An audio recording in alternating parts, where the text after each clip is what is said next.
What is up, guys? My name is Teo, and today we are talking about how to get some motion into those Photoshop pictures. But first, let's roll the intro.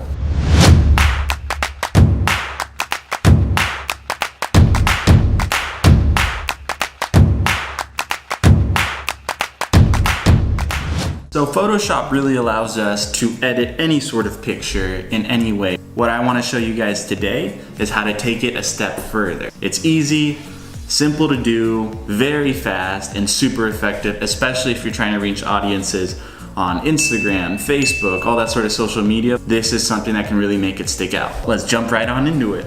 All right, so the first thing we're gonna do is go ahead and open up Photoshop. And I'm gonna open up 3 files. I have my birds PNG, the buggy, and this Polaroid. So the first thing I'm gonna do is go to my Polaroid PNG, drag that right onto the buggy layer, as so. And I need to resize this a little so that it looks more realistic, right? I need that perspective feel to it. So the first thing I'm going to do is make it larger so it incorporates more of the buggy. And then I'm going to go up here to my edit and to this transform. So here's where you'll find all your functions to be able to change pictures in any way, whether they're perspective, distort, you can scale them, rotate them. First thing I'm going to do is distort this. So I'm gonna go ahead and do this quickly, and then I will check right back in with you guys and show you where I'm at. So really all I've done is just mess around with the transform function. I used distort a little, some perspective, and I just scaled it to make it a little bit bigger. So again, this is not perfect. If I were to be doing this seriously, I would take a little bit more time. But for right now, this is great. So the second thing we're gonna wanna do after this is we're gonna wanna isolate this area, right? The entire box in the Polaroid and the remainder of the car. So we're gonna go over here to our layer, select that, and we are going to use our pen tool, which is this little guy right here. We're gonna start here and just go up, over, down. Now, with the pen tool, I'm gonna follow the contour of the car, go all the way around, and then close the box again.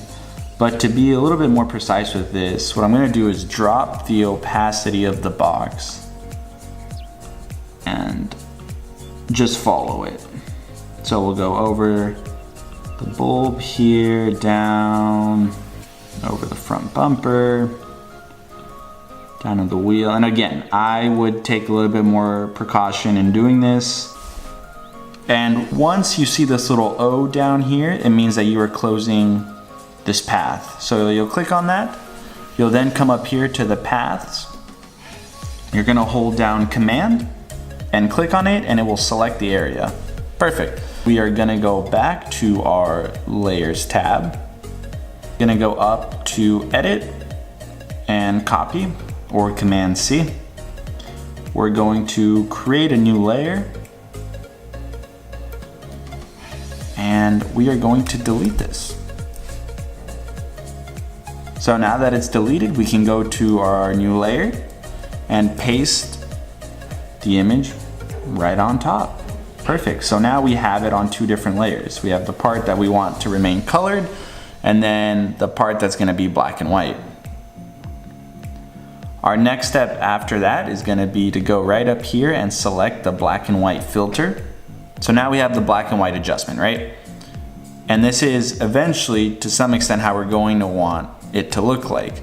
Except now, to make it more realistic, we need to get rid of this part of the Polaroid, because this would be going behind the car to make it seem like it's coming out.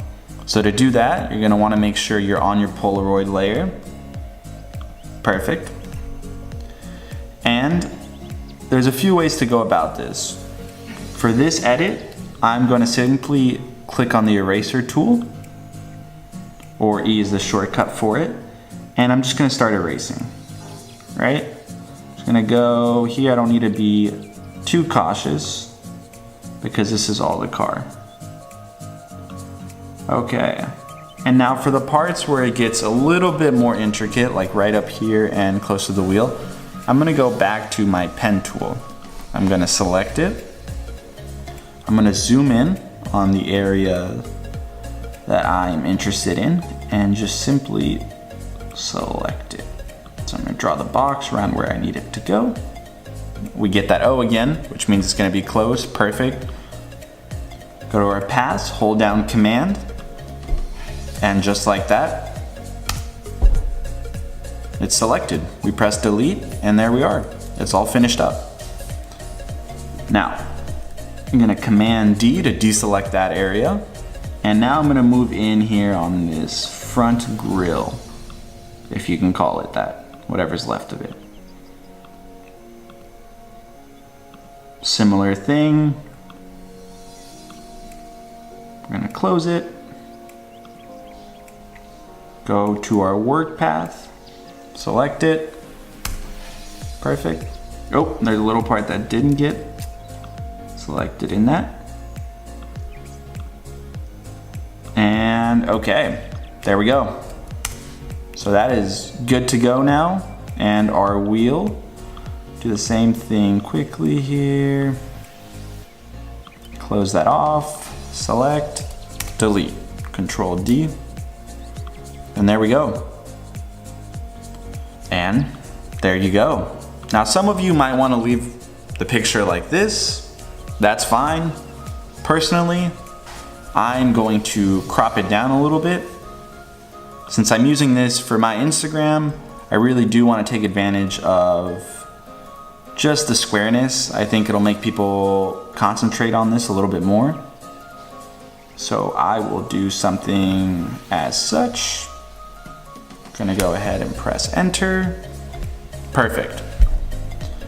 Now, the last thing, and this is completely your choice, if you want to bring in some sort of bird or something else just to make the picture, just add a little bit more detail to it, that never hurts. Now, what I don't like about the birds is they're way too dark, so way too prominent, and there's too many of them. So I'm gonna place them right up here. I'm gonna go to their layer, and first thing I'm gonna do is turn down the opacity, not to make them so intense.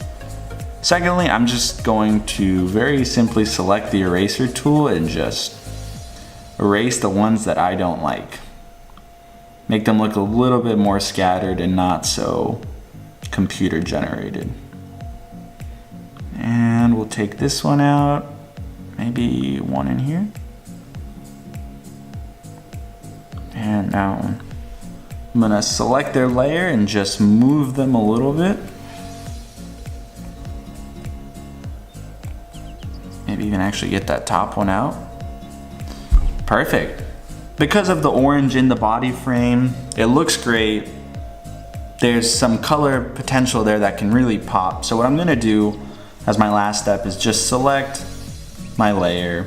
I'm gonna go up to the vibrance and saturation and just bring these both up a little. Nothing too drastic. Perfect. And one last thing, I am going to just go again up to the contrast. I want to bring the contrast up. So there you go. Last thing we're going to do is just go ahead and save it as a PSD.